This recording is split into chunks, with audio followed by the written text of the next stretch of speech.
일대일로를 외치며 아프리카를 지원하겠다던 중국이 자국 문화를 흑인 어린이들에게 강요하는 영상이 올라와 공분을 사고 있습니다.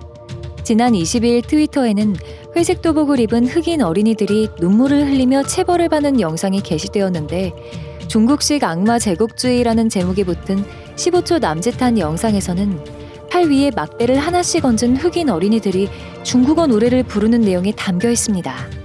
흑인 어린이들은 성인도 힘든 기마자세 체벌을 끝내기 위해 우리가 중국 노래를 부르겠다고 자청한 다음 중국 안에서 우리는 모두 한 가족이라는 내용의 중국 예찬 노래를 억지로 부르고 있습니다. 해당 영상은 순식간에 800만 명이 넘는 사람들이 시청했으며 세계 각지의 누리꾼들은 중국의 21세기판 제국주의에 비판의 목소리를 냈습니다. 특정 국가가 다른 국가를 문화 정치적으로 지배하려는 사상을 뜻하는 제국주의는 서방 문화와 일본을 중심으로 후발 국가들을 수탈하는 핵심 사상인데 홍콩 국적의 한 누리꾼은 2차 세계대전이 끝나면서 명목상의 제국주의는 없어졌다면서도 중국의 신종 제국주의 아래 아프리카가 제2의 신장 위구르가 되지 말라는 법이 없다고 목소리를 높였습니다. 일대일로는 지난 2013년 8월 카자흐스탄에서 시진핑 주석의 150년간 62개국과 경제 협력하자는 제안으로 시작된 중국의 국책 사업입니다. 중국은 태국, 미얀마 등 동남아시아 국가에서부터 케냐, 탄자니아의 아프리카 국가에 이르기까지 수십 개가 넘는 국가들을 긴밀하게 연결하기 위해 300억 달러가 넘는 돈을 쏟아부었으며 경제가 어려운 국가들은 중국의 막대한 차이나머니를 원조받기 위해 1대1로에 반강제적으로 참여했습니다.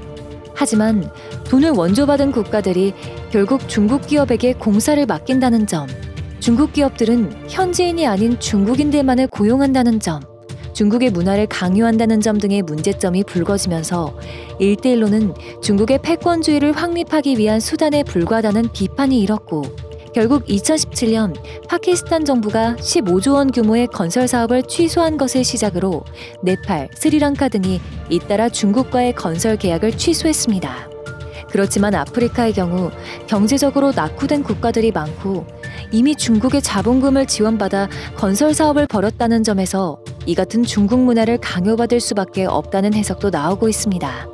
덴마크 국제학연구소의 루크 퍼티 선임연구원은 그를 통해 케냐의 경우 470km 길이의 필요하지도 않은 철도 건설을 위해 32억 달러에 달하는 채무를 떠안게 됐다면서 실적도 없고 손해만을 강요하는 중국의 실패한 정책을 위해 아프리카 국가들이 예속되는 것은 비극적인 일이라고 강조했습니다.